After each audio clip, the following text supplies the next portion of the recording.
Merhaba arkadaşlar. Birkaç gün önce YouTube'da yaptığım canlı yayında bu RAM'leri satın almıştık. 32 GB'lık RAM'lerimiz geldi. Bu kasayı toplayalı yaklaşık 8 sene oldu. O zamanki şartlarda 16 GB RAM çok iyiydi. Böyle bir kasamız var. RAM yükseltmek istiyoruz. RAM yükseltirken nelere bakacağız? BIOS'a bakacağız. Anakartın durumuna bakacağız. RAM'lerin üzerinde 3800 MHz yazıyordur. Sizin anakartınız 3000 MHz destekliyordur. Ondan dolayı açılmadı arkadaşlar. Aynı zamanda RAM alırken kasadaki RAM'in birebir aynısını bulabiliyorsunuzsa markası, modeli, megahertz değeri ve CL değerlerine bakarak birebir aldığımız zaman RAM'lerimiz daha uyumlu olacaktır. Benim anakartta 3600'ün üzerinde RAM desteği olmasına rağmen 4 RAM'i taktığımız zaman 48 GB olarak görüyor. Yalnız şöyle bir durum var. XMP ayarlarını açtığımız zaman, yani bütün megahertzlerini göstermeye çalıştığımız zaman maalesef bilgisayarımız açılmaz hale geliyor. Bu durumda mevcut RAM'leri dışarıda bırakacağım. 16x32 olarak bilgisayarımız hayatına devam edecek. Kısaca bir şeyden daha bahsetmek istiyorum. Bu bir inceleme videosu değildir.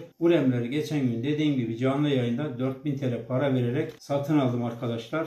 Onu da bilmekte fayda var. Sonra Necdet abi videonun altında neden link yok falan soruyorsunuz da ondan böyle bir açıklama yapmak zorunda kaldım diyorum. İkinci bölüme geçiyorum. Şimdi 8-16 RAM'lerimizi öncelikle bir çıkaralım.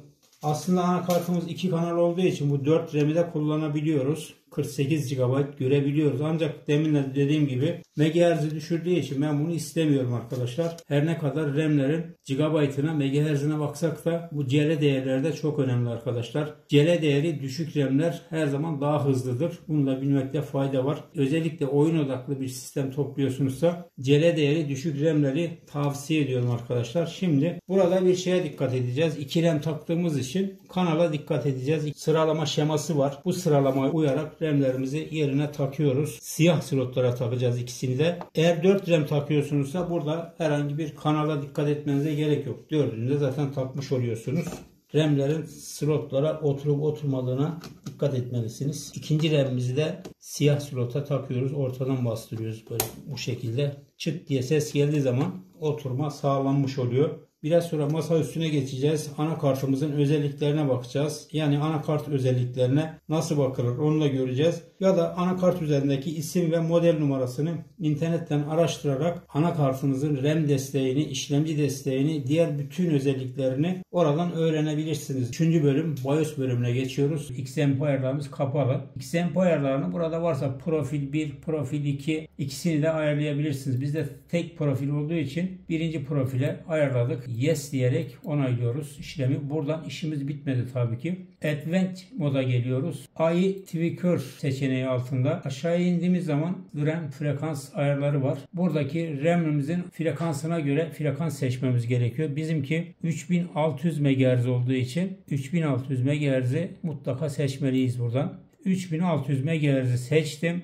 Exit butonundan geri geliyoruz. Save ve Reset butonunu tıklıyoruz. Buradaki yaptığımız ayarları gösteriyor. OK butonuna tıkladığımız zaman bilgisayarımız açılacaktır. Masa üstüne geçelim. Masa üstünde de anakartımızın modelini yazarak özelliklerine bakalım ve videomuza son verelim. Anakartımızın modelini yazıp sitesine geldiğimiz zaman aslında anakartımızın 3866 MHz destekli olduğunu görüyorsunuz. Ancak bizim eski RAM'lerimiz 3200 MHz olduğu için maalesef 3200 MHz'den görüyor. Yani yanına 3600'leri taktığım zaman BIOS'taki bütün ayarları yapmama rağmen maalesef o 3600'ü göremedim. Onun için 2 RAM'i dışarıda bıraktım. Zaten bize şu anda 32 GB RAM fazlasıyla yetiyor. Yani anakartınızın 128 GB RAM desteği olabilir. Daha yüksek olabilir. RAM'i hard disk gibi düşünmemek lazım. Oynadığınız oyun, yaptığınız işlere göre RAM seçmelisiniz. Öbür türlü 128 GB RAM'i takarsın anakarta, orada boşu boşuna yatacaktır. Sadece arkadaşlarına hava atarsın. Sordukları zaman 128 GB RAM'im var dersin. O kadar. Her neyse 32'yi şu andaki sistemlerde, oyunlarda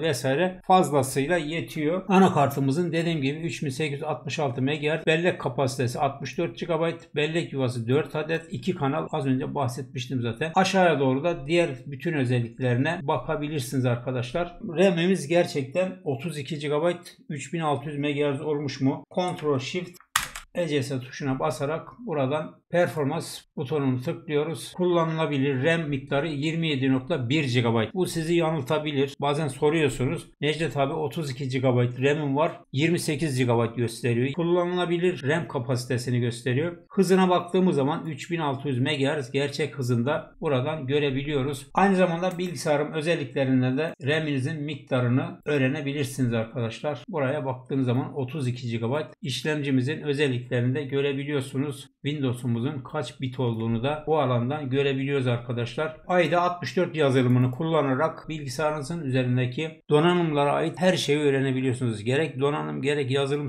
işlemciniz hakkında, RAM'leriniz hakkında geniş bilgilere, ısı bilgilerine, megahertz, gigahertz bilgilerine ulaşabilirsiniz. Bu programı kullanarak işlemciniz ve ekran kartınıza ısı testleri de yapabiliyorsunuz. Faydalı olduğuna inandığım bir program daha var. İnternet üzerinden ücretsiz olarak indirebilirsiniz. SIPO Z programı. Burada da gerçekten bilgisayarla ilgili bayağı derin bilgilere erişebiliyoruz. Anakartımızın modelini, markasını, her şeyini buradan görebiliyoruz. Diğer özelliklerini, hızını vesaire. Yani DDR4 RAM olduğunu, burada çalışma frekanslarını sırayla görebiliyoruz. Buradan da slotlarda hangi RAM'lerin takıldığını gördüğünüz gibi ikinci slotumuz boş bizim. 4 de boş. 1 ile 3 kullanıyoruz. Yani birinci slottaki RAM'in özelliklerine buradan bakabilirsiniz. DDR4 3396 MHz olduğunu. Diğerine bakalım. 3. slottaki o da DDR4 3596. Bu programları kullanarak anakartınızla ilgili her türlü detaylı bilgiye erişebilirsiniz arkadaşlar. Umarım faydalı bir video olmuştur. Buna benzer bilgisayar videoları gelmeye devam edecektir. Bundan sonraki video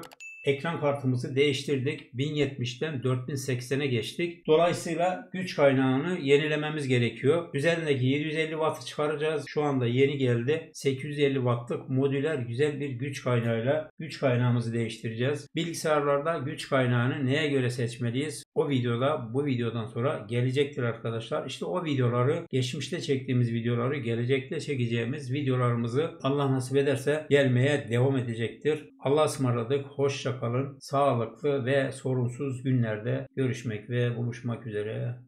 Hoşça kalın arkadaşlar.